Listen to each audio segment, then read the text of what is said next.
Olá a todos, obrigada pela presença em mais um webinar do Tópicos em Oncologia, Visão do Especialista.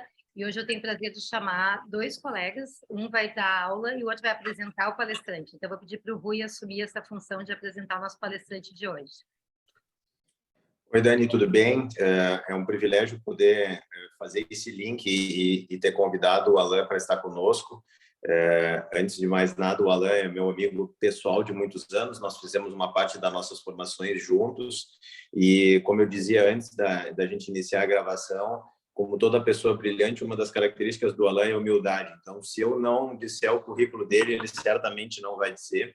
E o Alan é radio-oncologista, ele hoje é, sem dúvida nenhuma, uma das referências no mundo em radioterapia em câncer de próstata, uma das pessoas que lidera importantes ensaios clínicos já publicados e em andamento. Ele lidera a pesquisa de ponta.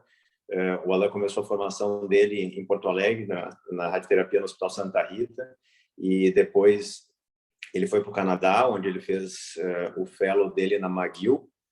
Foi contratado depois disso para trabalhar em Berna, na Suíça, onde ele ficou um bom tempo. E atualmente ele é professor de radioterapia na Universidade de Miami.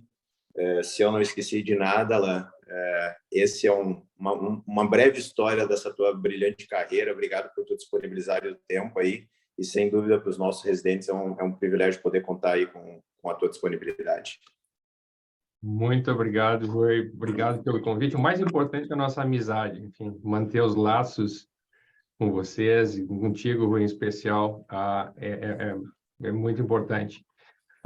É um prazer estar conversando com vocês sobre câncer de próstata. Deixa eu só fazer o share dos meus slides aqui. Conseguem ver meu slide? Sim. Okay. Muito bem. Ótimo. Então, foi sugerido para falar sobre a radioterapia no tumor primário de próstata e nas oligometástases. Então, ontem, na verdade, eu olhei o título novamente, eu fiquei em dúvida se era o tratamento do tumor primário em doença não metastática ou metastática. Enfim, dessa é uma aula que eu vou me deter nesses seguintes tópicos, então. Tratamento do tumor primário na doença metastática sensível à hormonioterapia, a terapia direcionada à metástase, tratamento focal, basicamente com radioterapia, e a doença pélvica óligo-recorrente. Então, vamos tentar fazer mais ou menos uma aula informal, vocês podem me interromper a qualquer minuto, e eu vou tentar lembrar as palavras em português. Me perdoem se meu português não estiver tão fluente. Fica tranquilo, se precisar pode falar em inglês mesmo, não tem problema. Tá bem. Então, aqui é uma visão global do câncer de próstata. A gente sabe, então, da doença sensível à hormonioterapia, pacientes com doença de baixo risco. Normalmente, o tratamento preferível ainda é vigilância ativa. Alguns pacientes necessitam ou querem tratamento ativo. A doença de risco intermediário e alto, o paciente ou vai para radioterapia com ou sem hormonioterapia ou cirurgia. Quando esses pacientes podem ir para tratamento pós-operatório com radioterapia adjuvante ou de resgate com ou sem hormonioterapia. Mas o foco dessa aula hoje é na doença oligometastática, né? O que acontece é que nós temos melhores métodos de imagem e é possível, então, detectar essas lesões cada vez antes, causando, então, uma stage migration, né? A gente está vendo muito mais, tratando esses pacientes de forma mais precoce e muitas vezes não sabendo se realmente a gente está ajudando esses pacientes. Tem o viés de detecção, ou lead time bias também, muito presente. Então, é importante ter isso em mente. Vamos, então, falar sobre o tratamento primário da próstata em pacientes com doença metastática sensível à castração hormonal. Qual é a justificativa para tratar a próstata em pacientes que já têm doença fora da próstata?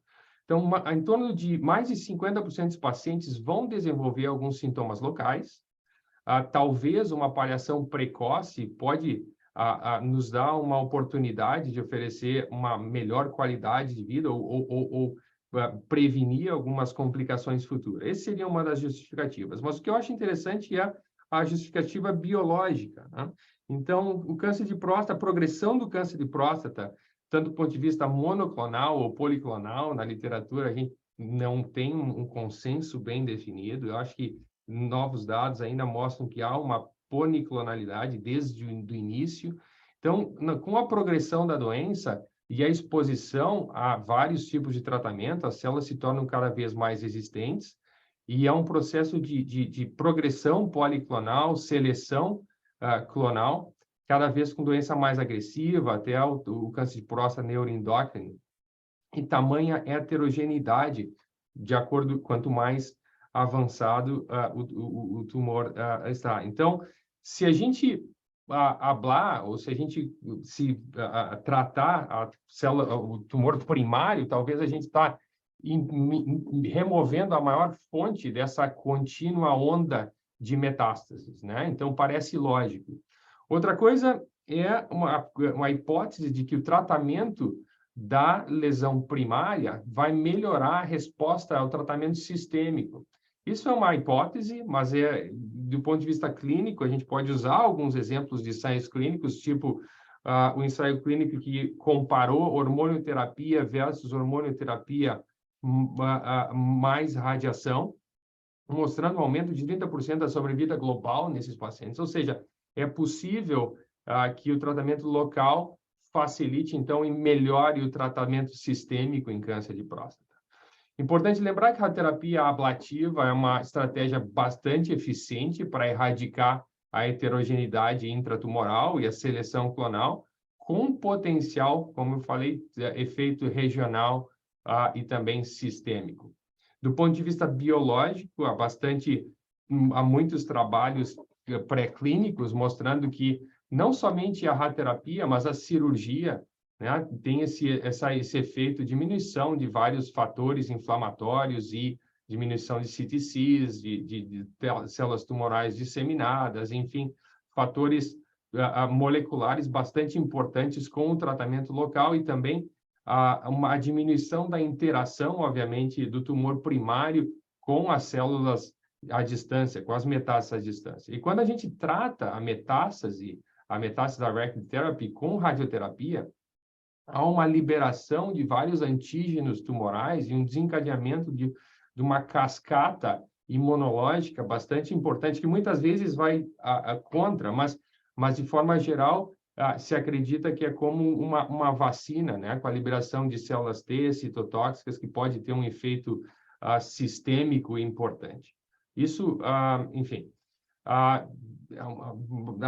várias coisas nesse sentido, bastante discutível também.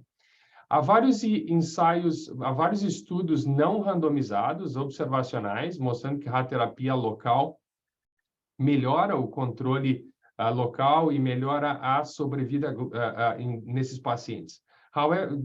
Só que esses estudos são estudos normalmente com bastante vieses, né? Com viés de seleção, pacientes jovens e também muitos pacientes com baixo volume tumoral, não só com estudos com radioterapia, mas estudos com cirurgia também. Tem vários estudos retrospectivos mostrando que a cirurgia oferece bons resultados em pacientes com doença metastática. Mas, de novo, é importante ressaltar que estudos retrospectivos não se correlacionam com estudos randomizados, né? Só para exemplificar aqui, o hazard ratio reportado em estudos observacionais não tem nenhuma correlação com o hazard ratio de ensaios clínicos randomizados.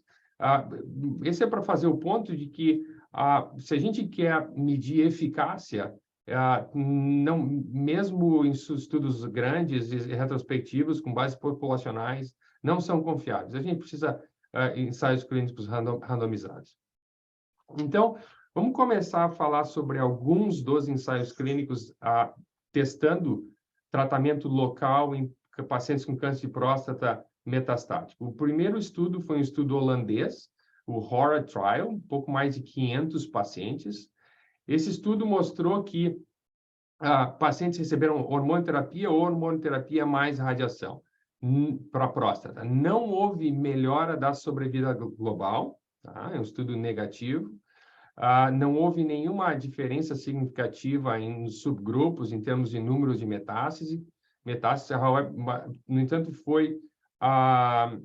muito provavelmente esses subgrupos não tiveram poder suficiente para mostrar nenhum resultado significativo. O importante desse estudo holandês é que o PSA, a mediana do PSA era bastante alta, e 70% dos pacientes tinham mais de 5 metástases ósseas. Então, foi um estudo com pacientes, incluiu pacientes com volume de doença bastante alto. O segundo estudo, que é talvez o mais importante, é o STAMPEDE. O STAMPEDE é um estudo bastante importante, com vários braços, né? Multi-stage, multi-arm trial. E um dos braços do STAMPEDE, o braço H, testou o papel da radioterapia local em doença metastática. De forma geral, não houve uma melhora da sobrevida global no grupo total, em todos os pacientes. Houve uma melhora da sobrevida livre de falha, mas não houve melhora da sobrevida global. Agora, o que aconteceu é que durante o desenvolvimento do STAMPEDE, o CHARTED Trial, mostrou uma melhora de sobrevida global em pacientes recebendo docetaxel, somente naqueles com alto volume de doença. Então, o CHARTED tinha a seguinte definição de volume de doença: 1 a 3 metástases ósseas, e alto volume de doença, mais de 3 metástases ósseas, ao menos uma na coluna vertebral ou pelvis, ou metástase visceral. É importante lembrar que essa classificação de baixo volume ou alto volume é com base em imagem convencional, sem os PET scan. Então, os investigadores mudaram o protocolo antes da publicação do estudo, então foi uma análise pré-especificada, né? Isso é possível, com base no volume de doença.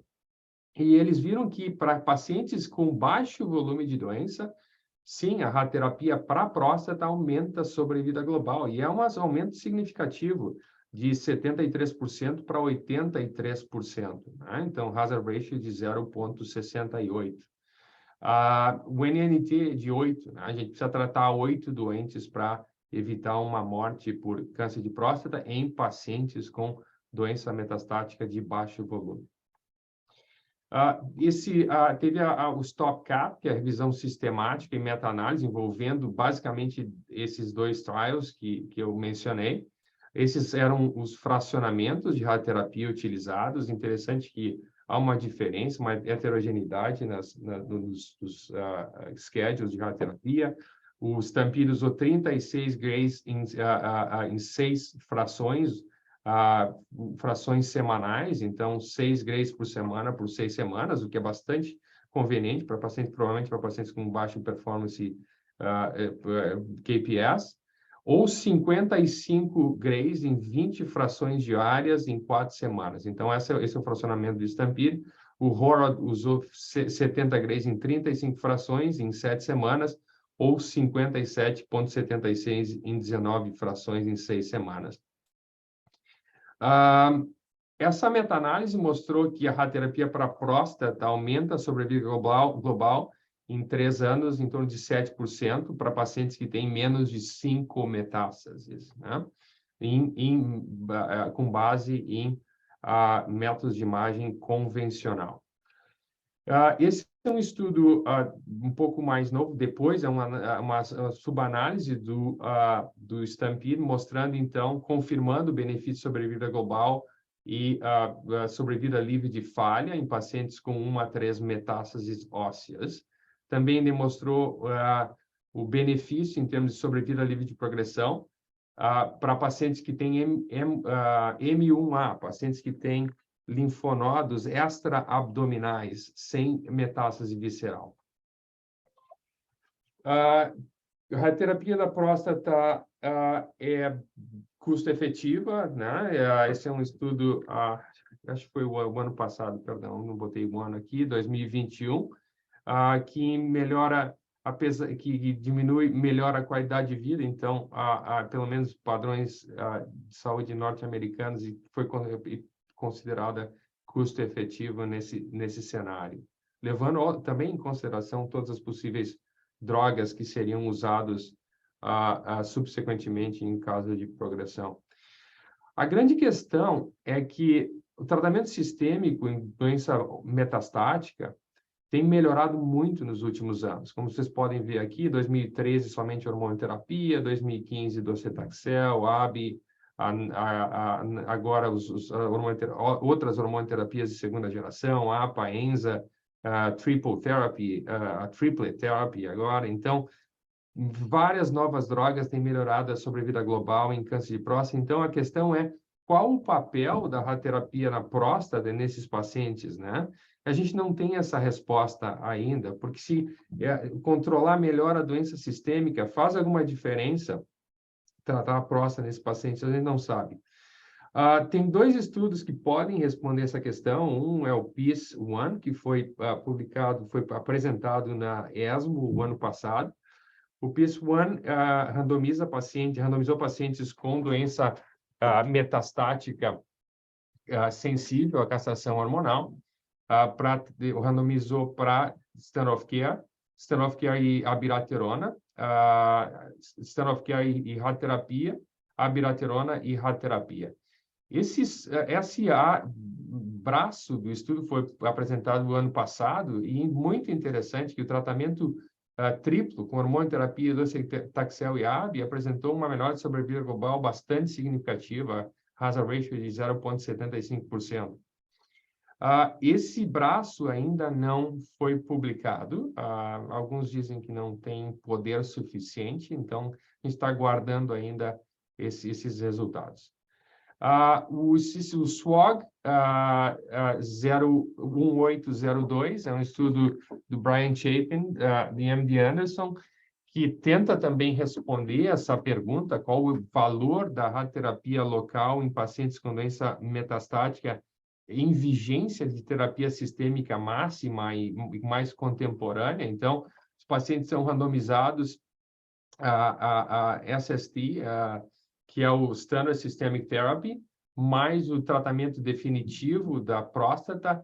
O estudo permite não somente radioterapia, mas cirurgia. O PI do estudo é um cirurgião, então não há uma randomização entre cirurgia e radioterapia, que, no meu ver, foi uma estratificação, mas é um estudo enviesado mais em relação à cirurgia. A grande maioria dos pacientes estão recebendo cirurgia, versus o tratamento sistêmico, somente o desfecho principal é sobrevida global. Então, mensagens principais aqui em termos de tratamento primário no câncer de próstata metastático. A radioterapia para próstata melhora a sobrevida global naqueles pacientes que têm baixo volume de doença, até 3 metástases ósseas. Tem uma janela terapêutica favorável e é custo efetivo. A gente não sabe se radioterapia é melhor que cirurgia, etc. No meu ponto de vista, de acordo com os possíveis efeitos adversos da cirurgia, nesses casos, a cirurgia só deve ser feita em contextos de ensaios clínicos, não deve ser feita em pacientes com doença metastática fora de clinical trial. O benefício definitivo da radioterapia da próstata no contexto de terapia direcionada a metástase e terapia sistêmica máxima é desconhecido. Apesar de a gente fazer com bastante frequência, a gente não sabe se a gente vai estar oferecendo um benefício em termos de sobrevida global. A gente precisa de melhores marcadores prognósticos e preditivos. A gente pode falar um pouquinho mais sobre isso depois. O que eu faço na minha prática, se tem um paciente com doença oligometastática, a gente oferece tratamento local, normalmente 60 Grays em 20 frações, ou até mesmo SBRT 37,25 em 5 frações, 2 ou 3 vezes por semana. importante, não depriva esses pacientes de um tratamento sistêmico máximo, né? Isso é extremamente importante. Segundo tópico é a terapia direcionada à metástase, né? Um tratamento focal das metástases. O conceito de doença oligometastática é interessante, começou, do ponto de vista histórico, em 1995, com um editorial do JCO, por Hellmans e Weissenbach, da Universidade de Chicago, que eles questionaram a teoria proposta inicialmente por Halsted, que o tumor tende a se propagar de forma contínua, né? Do tumor primário para os linfáticos, enfim, um padrão mais previsível de progressão, e que haveria, então,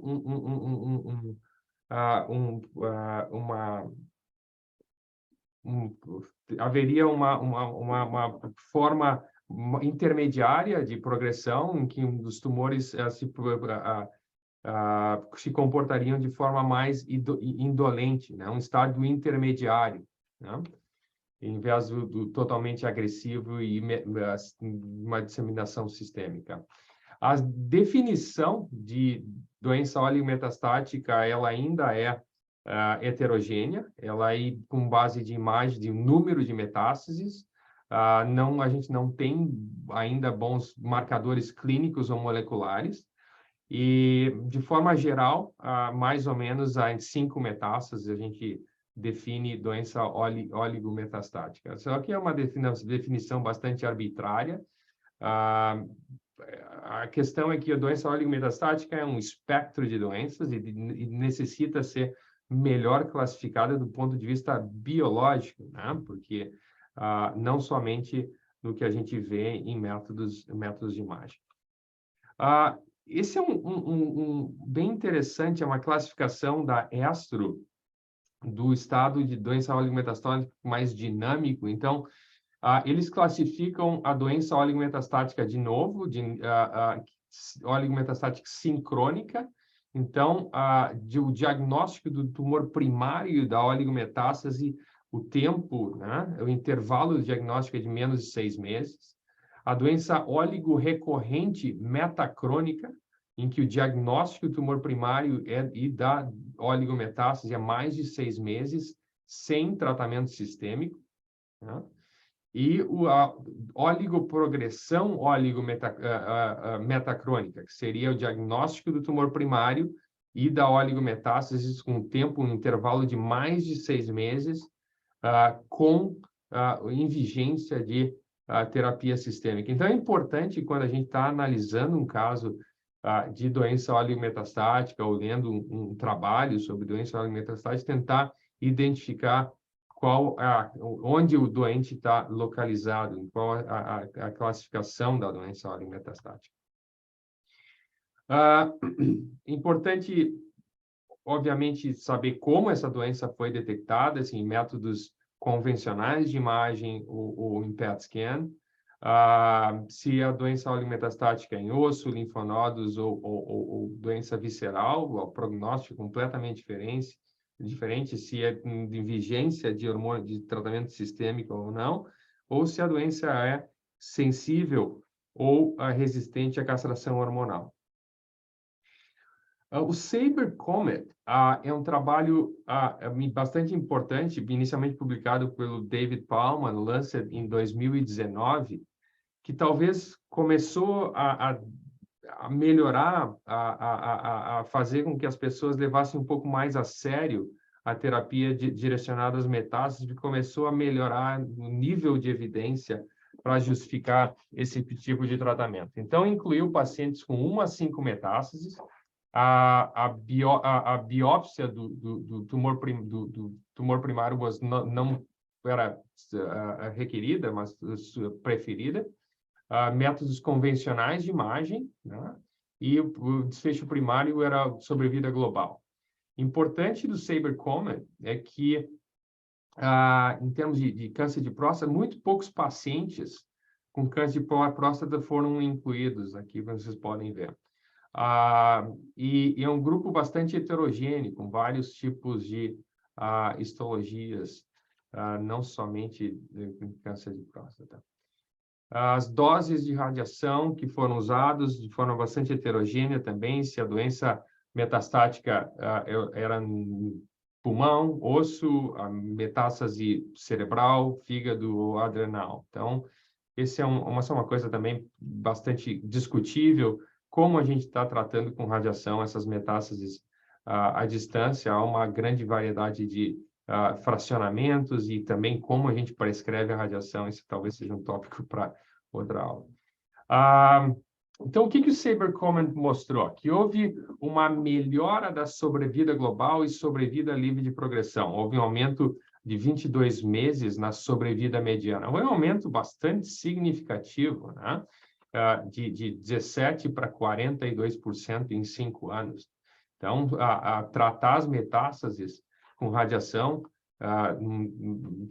teve um median follow-up de 51 meses, que é bastante considerável, melhorou a sobrevida global. Agora, a gente tem que levar em consideração que o SABR-COMET, a grande maioria dos ensaios clínicos para esses pacientes são de fase 2, e o two-sided alpha de 0,2 e um poder do estudo de 80%. Ou seja, há uma chance considerável de que esses resultados sejam falso positivos. É importante, né? Então, se partir do fase 2 e prosseguir com estudos de fase 3, com maior número de pacientes e com estudos melhores estudos para comprovar, então, o benefício em termos de sobrevida global. O segundo estudo é o STORM Trial, published no JCO em 2018, incluiu 62 pacientes com recidiva bioquímica, depois do tratamento primário, com intenção curativa, incluiu pacientes com 1 a 3 metástases no PET scan com colina. Pacientes tinham metástase óssea ou linfonodal, não estavam castrados em termos de testosterona, foram randomizados para observação ou tratamento das metástases à distância. Tanto com cirurgia ou SBRT. A maioria dos pacientes foram tratados com SBRT. O mais interessante, nenhum paciente recebeu hormonioterapia e o desfecho principal do estudo era sobrevida livre de hormonioterapia, o que eu pessoalmente acho um desfecho interessante para esses tipos de pacientes. Então, a hormonioterapia começou se os pacientes apresentavam progressão sintomática, progressão para mais de 3 metástases ou progressão local da metástase óssea. Aqui é um exemplo de como esses pacientes foram tratados. Aqui uma metástase na coluna lombar, SBRT 30 grays em 30 frações. Aqui é um linfonodo sendo tratado. Normalmente, SBRT é muito bem tolerada. Essa é uma questão interessante, porque a janela terapêutica é muito favorável. Raramente esses pacientes têm efeitos adversos causados pela radioterapia, quando feita com boa qualidade. O que o STORM Trial mostrou? Que foi um trabalho positivo, a radioterapia das metástases à distância melhorou a sobrevida livre de hormonioterapia de 13 para 21 meses.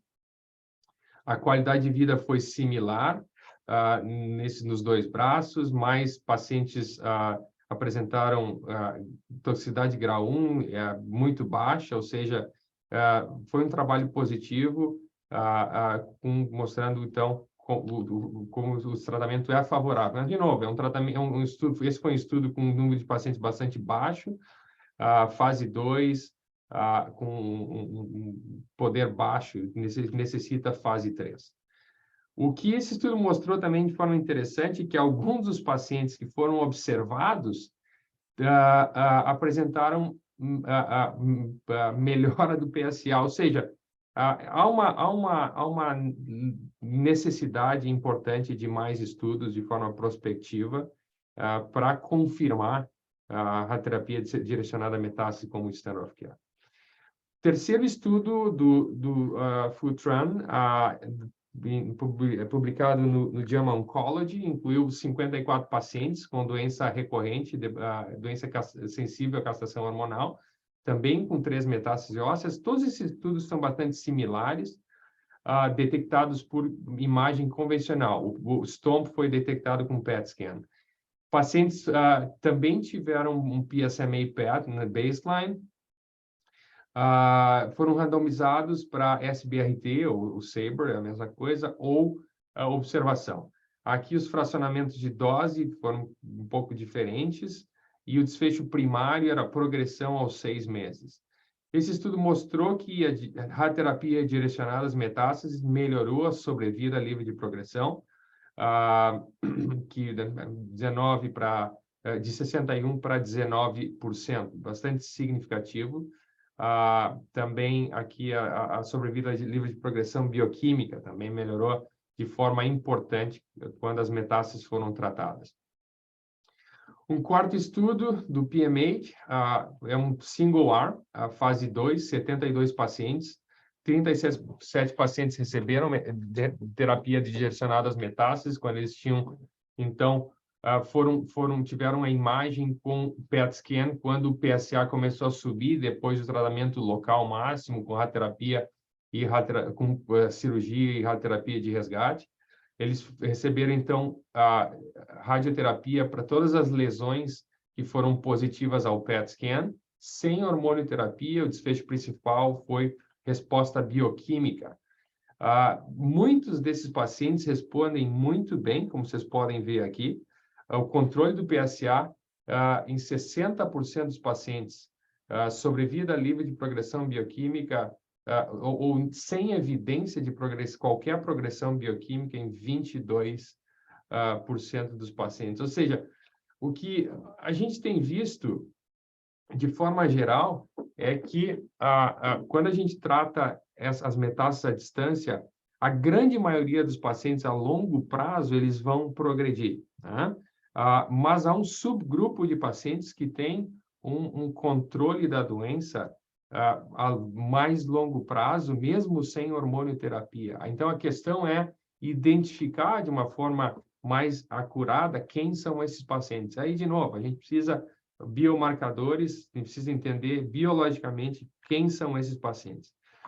Essa é um resumo dos ensaios clínicos que eu apresentei anteriormente. Vocês podem ver, o número de pacientes ainda é muito pequeno. Ao total, 169 pacientes. Número de metástases, 3 a 5 metástases máximo, né? E todos os estudos tendem a ser positivos, mas, de novo, é um número de pacientes ainda baixo. Onde é que esses estudos estão classificados? Aqui, então, o STAMPEDE, tratamento de doença da próstata em doença metastática, na doença oligometastática sincrônica, e todos os outros estudos que eu mencionei, STOMP, ORIOL, o SABRE-COMET e PMH, doença oligorrecorrente metacrônica. Eu queria mencionar esse estudo que foi apresentado agora na Astro, alguns dias ou 2, 3 semanas atrás, que é bem interessante, do Chad, do MD Anderson, que incluiu pacientes com câncer de próstata em menos de 5 ou menos metástases. Eles tiveram, então, hormonioterapia com LH-RH agonista, ou antagonista, mais ou menos hormonioterapia de segunda geração.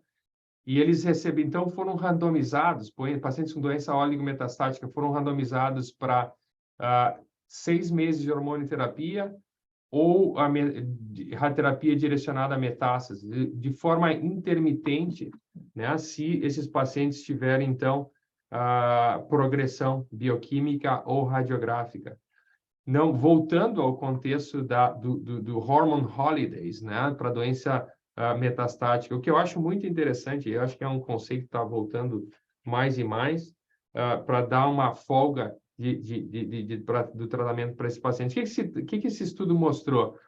Que quando a radioterapia para a doença oligometastática foi adicionada a tratamento sistêmico, houve uma melhora significativa da sobrevida livre de progressão, ou seja, pode retardar ainda mais a progressão consequentemente, o uso de novas terapias sistêmicas nesse paciente. Esse é um estudo bastante interessante e vai ser bem interessante ver a publicação final, né? Então, vocês podem ver aqui que alguns pacientes estão livres de doença a longo prazo, e não somente isso, com a recuperação total da testosterona, né?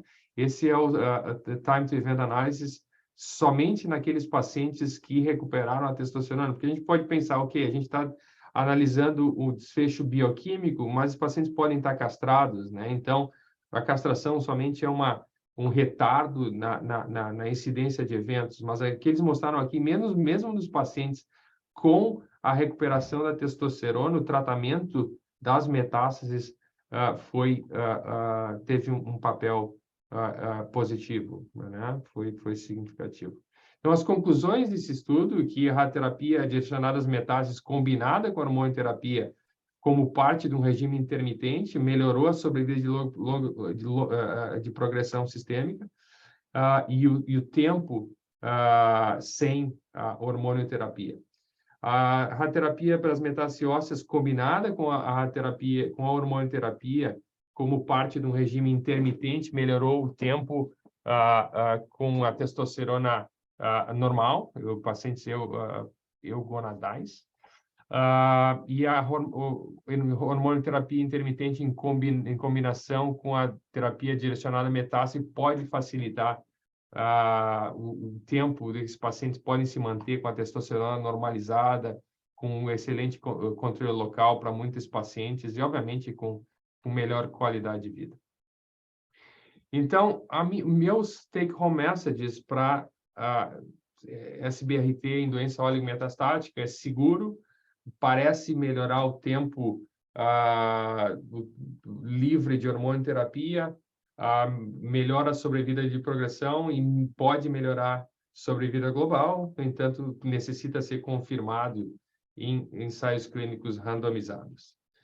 Na minha prática, o que eu faço nesses pacientes, eu ainda acredito bastante na terapia sistêmica. Raramente a gente tem usado SBRT sem hormonioterapia. Então, o que a gente faz em termos de fracionamento, 30 Grays em 3 frações ou 35 em 5 frações, dependendo da localização. E, normalmente, a gente usa a terapia sistêmica em pacientes. Quando é um paciente com uma boa expectativa de vida e 2 metástases, principalmente se a metástase se o paciente tem estadiado com PET scan,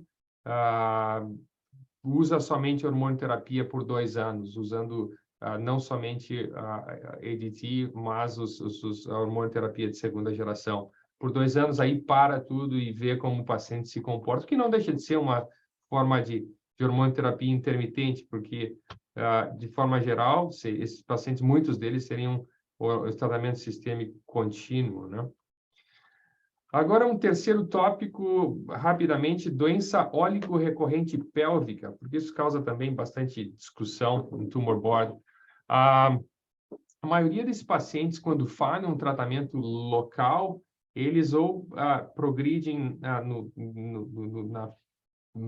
leito local ou nos linfonodos. Cada vez mais a gente está vendo que esses pacientes progridem nos linfonodos pélvicos, principalmente quando eles não tiveram tratamento da pelve de forma eletiva anteriormente, né? Isso aqui mostrando de novo os padrões de progressão nodal, seguindo o tratamento primário, tanto com radiação ou cirurgia. Aqui a distribuição dos linfonodos ilíacos, 10%, retroperitonais, linfonodais, 10%, a grande maioria são linfonodos pélvicos, né? E quando isso acontece, o que a gente faz? Há uma grande variabilidade em como o radioterapeuta trata esses linfonodos pélvicos de forma de resgate. Pode tratar com SBRT para o linfonodo somente aqui, um volume muito pequeno. Todos os estudos que eu mostrei anteriormente, normalmente é isso, só trata com o linfonodo com uma pequena margem. Algumas pessoas usam um involved site, eles dão uma margem um pouquinho maior para o linfonodo, ou tratam um linfonodo adjacente. O involved field radiotherapy, 2 cadeias acima, 2 abaixo, toda a pelve com um boost no linfonodo aqui, de forma um pouco mais agressiva, que o paciente tem alguns linfonodos superiores extrapélvicos, pode passar para região paraórtica também. Ou seja, não há consenso quando esses pacientes progridem. Como eu falei, nesses estudos, os pacientes foram tratados com SBRT pro linfonodo somente, sobrevida de progressão foi em torno de 15 a 20 meses. De forma geral, a toxicidade é baixa quando se trata somente o linfonodo. No entanto, a gente sabe que quando a gente trata um linfonodo, a grande maioria dos doentes tende a progredir para linfonodos adjacentes, né? O guacamola. Então, vai tratando os linfonodos que vão aparecendo subsequentemente. Esse é um conceito que bastante discutível e é o que a grande maioria dos radioterapeutas tem feito. Né? O que acontece é que quando esses pacientes têm uma dissecção linfonodal mais importante, depois um método por exemplo, o PET scan mostrar um linfonodo acometido, a gente sabe que a grande maioria desses doentes vão ter mais de um linfonodo positivo na dissecção linfonodal, ou seja, o PET scan não é sensitivo o suficiente para a doença microscópica. Então, uma visão pessoal, eu acho que quando há progressão linfonodal, é importante tratar um volume maior de doenças. Há um ensaio clínico, fase 2, que foi publicado no European Urology em 2021, mostrando que se esses pacientes forem tratados para toda a pelve com um boost no linfonodo positivo no PET scan, eles têm resultados muito bons, e isso somente com 6 meses de hormonoterapia. Sobrevida de progressão em 2 anos de 80%, com um follow-up mediano de 37,8 meses. Uma resposta completa em 3 meses, ou seja, um PCA indetectável, em 3 anos, um PCA indetectável de 46,3%. Agora, há estudos retrospectivos mostrando que, comparando um tratamento com volume de radiação mais importante versus SBRT, mostrando que se o campo de radioterapia é mais estendido, os resultados são melhores em termos de controle de doença, e a toxicidade também, obviamente, aumenta um pouco de 5% para 16%. Esse é um trabalho retrospectivo. Agora, tem o único estudo prospectivo que está estudando essa questão, né? Ou tratamento local da doença linfonodal versus tratamento da pelvis, é o PEACE-5, STORM Trial, e esse estudo está em andamento e espero que vá responder essa questão. Algumas take-home messages para doença pélvica oligo-recorrente, então isso é muito comum depois do tratamento local. O SBRT focal do linfonodo pode reduzir a necessidade de hormonoterapia, tem baixa toxicidade. Agora, do ponto de vista de controle de doença, o tratamento de toda a pelvis, mais o boost do linfonodo positivo, parece ter melhor controle local. O que eu faço na minha prática, obviamente, sempre tendo um tratamento coordenado, combinado com o paciente, levar esses casos para tumor boards, e eu trato toda a pelve com 52,7 grays em 34 frações, até a bifurcação ilíaca, de 68 em 34 grays para o leito prostático, quando o leito prostático não foi previamente tratado, e uma dose mais alta para todas as áreas que são positivas no PET scan. E, obviamente, se há respeitando os limites de dose para os órgãos de risco, e se não, a gente compromete essa dose. E nesses casos de doença de progressão pélvica, esses pacientes, quando têm uma boa expectativa de vida, sem comorbidades maiores, tratamento sistêmico com hormonoterapia, abiraterona e prednisona por 2 anos. Obrigado pela atenção. É um prazer discutir. Se alguém tiver uma pergunta, vai ser ótimo conversar mais sobre o assunto. E eu agradeço novamente o convite. É sempre um prazer falar com o pessoal no Brasil. Alan, muito obrigada. A gente que agradece a oportunidade de ter tua aula. Eu vou deixar aberto agora para ver se o pessoal aqui da audiência quer fazer alguma pergunta. E a Marta vai puxar aqui uma discussão contigo, se não tiver nenhuma pergunta da audiência. Claro.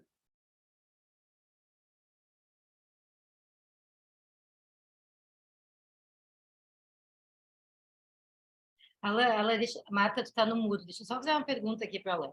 Eu não Claro. trato próstata, tá, Alan? Mas eu estava prestando atenção no que tu falasse ali da questão de fazer o boost nas áreas com linfonodos positivos pelo PET-CT.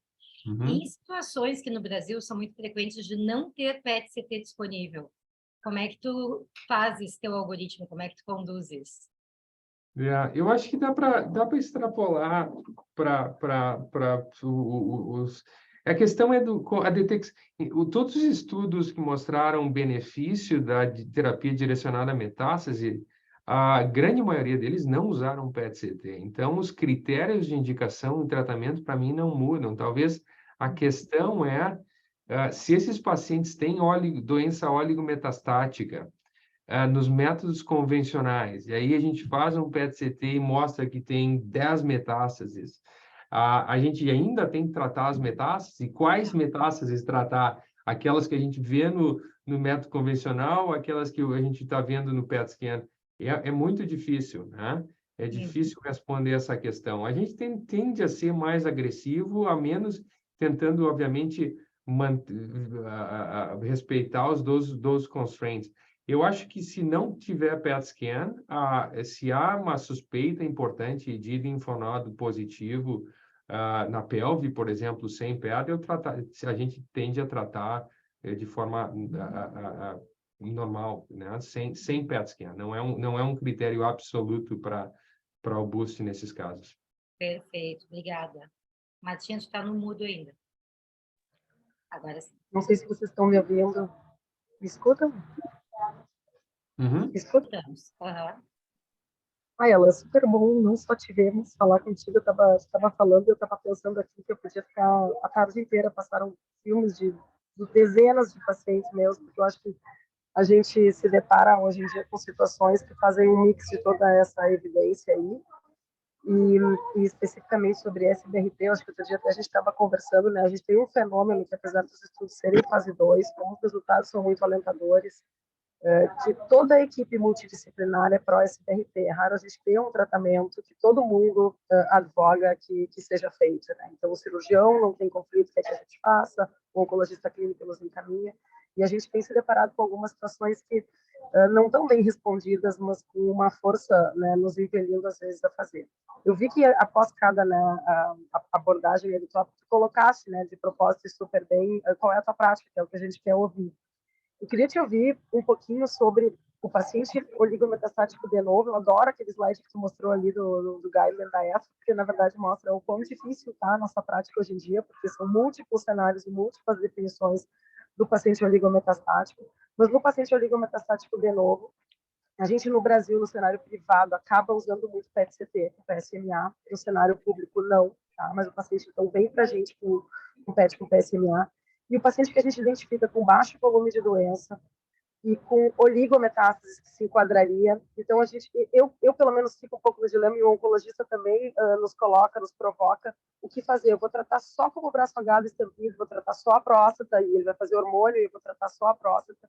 Ou a gente aborda, como é que tu individualiza na prática mesmo, tratar oligometástases também nesse cenário com SPRT?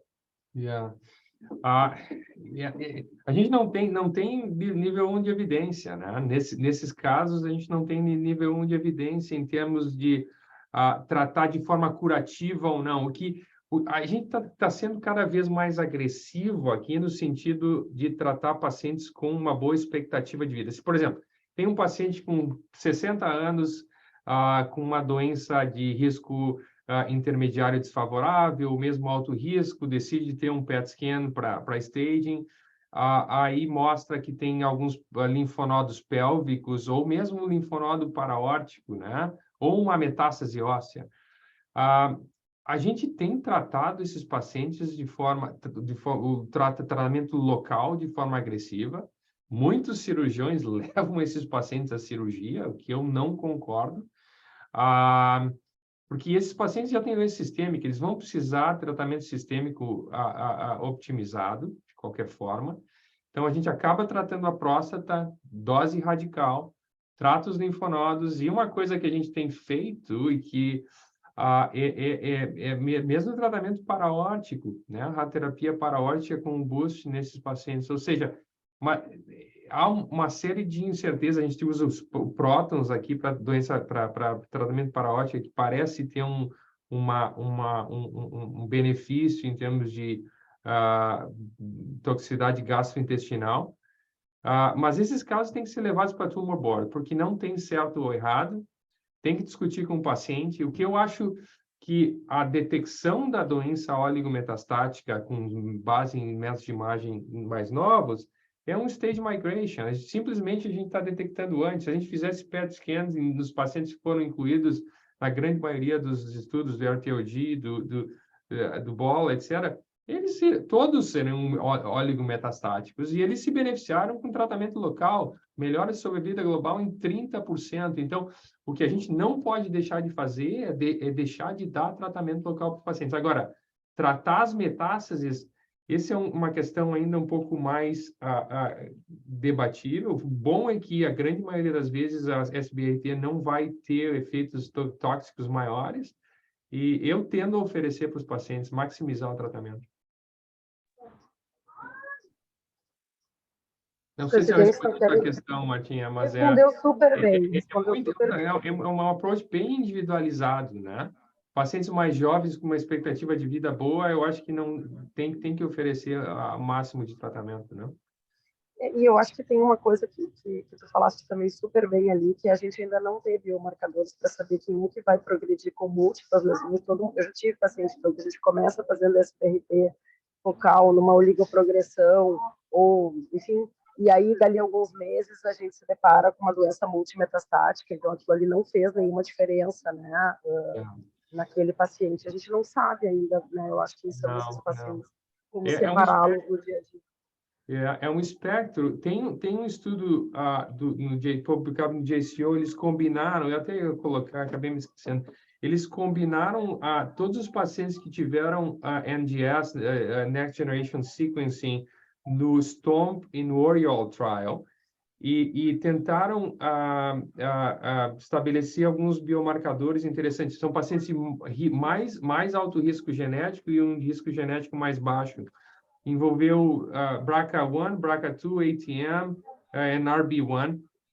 Então, esses pacientes que tinham essas mutações, eles progrediram muito rápido, independente de tratamento da doença metastática. Ou seja, a gente precisa identificar melhor quem são os verdadeiros pacientes oligometastáticos. E talvez esse estudo, acho que necessita ser validado, mas seria muito interessante, então, antes do tratamento, a ter esses marcadores genéticos e oferecer só tratamento sistêmico para esses pacientes, não precisar submetê-los à radioterapia das metástases, porque a gente sabe que não vai funcionar, né? Tem um tópico importante que eu não sei como é que foi absorvido, ou interpretado, ou incorporado na prática clínica estampida aí, mas a gente aqui no Brasil, eu tenho uma impressão de que a gente recebe um subencaminhamento ainda de pacientes oligometastáticos para tratamento primário da próstata, tá? Baseado no resultado do estampida. E aí tá cheio de residente aqui, e residente de oncologia clínica, basicamente. Acho que só a Laura, minha residente, que tu conhece super bem, tá aí da radioterapia, e a Daniela, que eu vi ali, mas enfim, de residente a gente tem basicamente oncologistas clínicos. E o resultado de benefício de sobrevida do estampida desse braço que tu apresentou, ele é maior do que algumas drogas, inclusive em próstata, né? Em termos de valor, de benefício, assim. Então, a gente, eu acho que tem que se lembrar de encaminhar ou de considerar isso para esses pacientes, porque na prática clínica, não sei como é que é aí, a gente não recebe com tanta frequência, né? Na hora que, né, o oncologista ou o urologista estão atendendo esse caso, eles às vezes esquecem, entre aspas, né, iniciou hormonioterapia e tal, e a coisa vai. Então, eu acho que fica a lembrança, assim, para a gente se lembrar do papel do tratamento local com impacto importante nesse grupo de pacientes. Concordo. Nível 1 de evidência, todos os guidelines, esses pacientes têm que receber radioterapia local. Eu concordo contigo. É o que reforça a questão multidisciplinar, né, Marta? Porque isso aí tem que estar sempre sendo discutido, né? É bom Isso. A gente, mas assim, por exemplo, eu vou te falar nos hospitais, ambos que eu trabalho, tá? A gente não passa todos os casos em tumor board. Por uma questão de tempo, por uma questão de, enfim, nos dois, mesmo distintos, né? Tanto no Clínicas quanto no Moinhos. A gente não passa. No Clínicas, eu acho que há alguns anos eu chorei para a urologia, porque a gente tinha uma reunião que era semanal, mensal deles, eu acho que a gente participava, mas era geral. Então, acabava que só o que eles levavam, a urologia basicamente levava os casos, eram casos de rim, doença metastática que eles queriam meio que passar, né, para a oncologia. A gente não se discutia próstata na reunião, não tinha espaço, porque próstata era mais eletivo, né. Agora a gente criou um tumor board uma vez por mês, que a gente discute alguns casos de próstata, mas por muita provocação, assim, como é que a gente não discute próstata, né? Eu acho que isso é uma questão que ainda tem bastante espaço para ampliar e para a gente discutir. E uma coisa também que eu queria trazer é algumas incertezas do PSMA, né? Porque o PSMA mudou os paradigmas do tratamento do câncer de próstata, né? Só que a gente tem que ter muito cuidado, porque a gente está aprendendo muito com os falsos positivos, né? Então, eu tenho detectado muito câncer de pulmão, eu tenho detectado outras coisas que parecem ser próstata, mas não são. Então, aí da importância, novamente, das reuniões multidisciplinares, discutir com radiologista, medicina nuclear, e, em dúvida, biopsia, sempre biopsia, porque pode ser, não só para sequenciamento genético, que cada vez é mais importante nesses pacientes metastáticos, mas para certificar, porque, na minha opinião, a gente tem tratado muito com o SBRT em casos que provavelmente não são progressão de doença, né? Então, a doença intraóssea benigna está sendo bastante comum também. Obviamente, o PET scan ainda é sensacional, uma sensibilidade e especificidade bastante alta, mas tem que estar ligado em alguns casos que podem ser falso positivo. Ótimo, obrigada, Marta. Alan, a gente tem seus colegas entraram em peso aqui da Radiologia. O Wilson vai aproveitar para conversar contigo também aqui no nosso finalzinho. Oi, Alan, tudo bem? Oi, Wilson, tudo bom? Prazer te rever aí agora por vídeo, né? Nos encontramos pessoalmente no Astro. Isso. E trazendo um pouquinho mais da conversa para radioterapeutas, apesar de terem poucos aqui, mas acho que é interessante. Gostei muito da tua apresentação, do trabalho do uso justamente do PET-CT no planejamento, né, nos pacientes operados. E realmente nessa questão da aplicação do PET-CT com PSMA nos pacientes de risco intermediário e alto risco, eventualmente isso mudou também o paradigma, aumentando ou ampliando as nossas indicações de radiação dos linfonodos, né? Talvez até com mais dose em linfonodo captante. E principalmente como você mostrou no paciente operado, se você puder falar assim em 2, 3 minutinhos, o que isso mudou, né, e incrementou o nosso planejamento para também identificar melhor a doença na loja prostática. Uhum. Então, o PSMA tem mudado o paradigma no tratamento. O que eu tenho feito aqui, e tenho mudado, na verdade, porque uma vez eu só solicitava o PSMA quando o PSA estava acima de 0,5 depois da cirurgia. Eu confesso que o meu limiar está diminuindo, porque, obviamente, depende do doubling time, mas eu tenho pedido PSMA com níveis de PSA mais baixos e a gente tem demonstrado tem tido algumas surpresas, não só de doença linfonodal, que não seria detectada, obviamente, se a gente não tivesse o PET scan, e também doença local. O que a gente mostrou na Astro, e bem interessante, é que os padrões de recidiva em leito prostático não são compatíveis com o que a gente acredita que os nossos guidelines para controle de radioterapia preconizam, né? Então, 13% das lesões elas são inferiores as bordas recomendadas pelo RTLG e não tem nenhuma lesão mais superior, ou a gente não observou nenhuma lesão mais superior próxima do osso púbico. Ou seja, na minha forma de ver, a gente está tratando muito mais do que tem que tratar em termos de radioterapia de resgate, com volume de radioterapia de resgate, e não está pegando o que deveria ser pego, que é mais de forma inferior ao campo de tratamento. Então, eu acho que o PSMA pode ajudar, né, nesses casos, quando tem doença detectável, mas mesmo quando não tem doença detectável, nos trouxe essa informação que os nossos guidelines de contorno precisam ser adaptados, né? Então, aquela questão de volume grande de radioterapia do leito prostático, eu acho que tem que ser abandonado. Isso foi muito bom, né? Porque traz uma resposta mais objetiva a esse critério que a gente tinha de guidelines de delineamento pós-prostatectomia, como um volume amplo, né? Ou seja, a gente fazia da vesícula seminal, enfim, até lá, parece que isso parecia não ter muito sentido, né? Não, e não. eu acho que você está conseguindo comprovar isso, sabe? Tem alguns novos guidelines que estão em andamento. O Estro vai publicar logo, espero que... então, não sei se o RTOG vai fazer o update, mas está vindo novos guidelines com base nesses dados. Uma outra coisa que, não sei se a gente tem tempo, mais um minuto ou dois, que é somente tratar quando o PSMA PET for positivo. Eu não sei se vocês têm visto bastante isso aí ou não. Ao invés de radioterapia de resgate... A gente tem uma tendência, às vezes, dos colegas, principalmente urologistas, segurarem um pouquinho o paciente com a ideia de que, não, vamos esperar aparecer para daí a gente tratar, mas às vezes isso atinge níveis de PSA super altos, né, assim, às vezes o paciente chega para a gente com PSA acima de 0,5 ou mais ainda, na expectativa de esperar positivar no PET.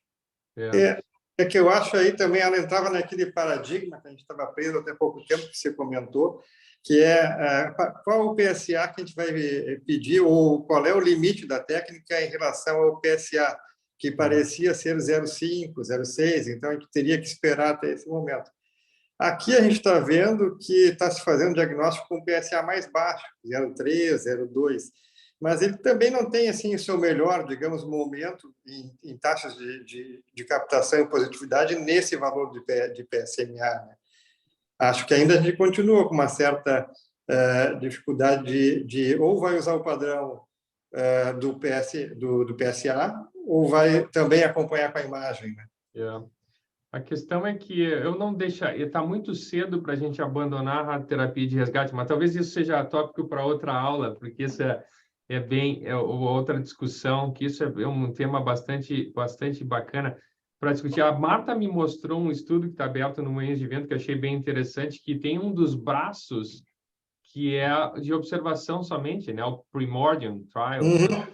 Esse, eu fiquei bastante surpreso, porque é eticamente questionável aquele braço, né? Com base na evidência atual. Mas, de qualquer forma... Mas, Alain, aquele braço não é de observação, ele é uma corte observacional, porque não, mas ele volta para o serviço de origem e faz radioterapia de resgate, só que não recebemos, entendeu? Ele não é uma corte que não vai fazer radioterapia de resgate porque o PET deu negativo. Ele vai fazer, mas ele não vai entrar na corte de intervenção do estudo, que é a randomização ali com as drogas. Certo. Não, porque tem um estudo holandês que justamente está testando isso. É interessante como as pessoas já estão pensando nisso. A gente precisa melhores biomarcadores para detectar quem são esses doentes que podem esperar a possibilidade no PET scan. Na minha forma de ver, a gente não está lá ainda. Tá certo, pessoal. Pelo jeito, eu vou ter que chamar o Alan de novo aqui para dar outra aula, porque agora vocês já inventaram mais assuntos aqui, né? Queria te agradecer muito de novo por ter aceito o nosso convite. Foi muito bom. Obrigada a participação de todos, Marta, Wilson, a Dani também que está assistindo, Laura, residente da radioterapia, e todos os nossos residentes aqui da ONCO. Muito obrigada. E essa aula vai ficar gravada no YouTube, depois eu mando o link para vocês, tá bom? Obrigada, pessoal. Obrigado. Obrigada. Alain, meu agradecimento especial de novo para ti. Muito bom te ter pertinho aqui. Eu que agradeço. Foi sempre um prazer, uma honra falar com vocês. Para E quem não qualquer sabe, coisa, eu considero o Alan meu colega de residência, apesar de serem instituições diferentes. Como eu era a única residente do Clínicas, eu fui muito bem acolhida pelos residentes da Santa Casa, né, Alan? Então a gente foi bem contemporâneo aí de residência. Saudades dos nossos tempos. obrigado, Obrigada. pessoal. Qualquer coisa, estou à disposição. Um abração. Obrigada. Tchau.